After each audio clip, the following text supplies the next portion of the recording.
முருகப்பெருமானை மனம், மெய், மொழிகள், உணர்வு, உடல், எண்ணம்னு அனைத்து நாளும் வழிபடுவதற்காகத்தான் இந்த கந்த சஷ்டி 6 நாட்கள்.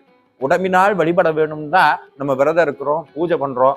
ஏன் உடம்புனால வழிபடணும்? மனது செம்மையாகணும்னு. இந்த மனதை எப்படி செம்மைப்படுத்துவது? முருகனை பத்தி நினைப்பது, முருகனை பத்தி பேசுவது, முருகனுடைய அருளை எண்ணி எண்ணி பூரிப்பது. ஆனா நிறைய பேர் சொல்ற ஒரு வார்த்தை என்னன்னா, ஐயா நான் முருகன்கிட்ட பேசுறது முருகனுக்கு கேக்குதா இல்லையா, இல்ல அவர் கேட்டும் கேட்காத மாதிரி நிக்கிறாரா? எங்களுடைய பிரார்த்தனை எவ்வளவோ சொல்லிட்டனே, அந்த பிரார்த்தனைக்கு முருகன் மனமே இறங்க மாட்டாரு, அவர்கிட்ட எப்படிங்க ஐயா பேசுறது? முருகனோட பேசுவதற்கு ஏதாவது பதிகம் இருக்கான்னு நிறைய அடியார்கள் கேட்டிருக்கிறீங்க.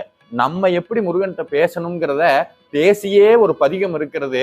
அந்த பதிகத்துக்கு பெயர் சுவாமிமலை நவரத்ன மாலை.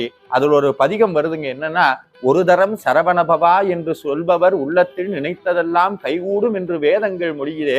ஒரு தடவை சரவணபவான்னு சொல்லிட்டா உள்ளத்தில் நினைச்சதெல்லாம் கைகூடும்னு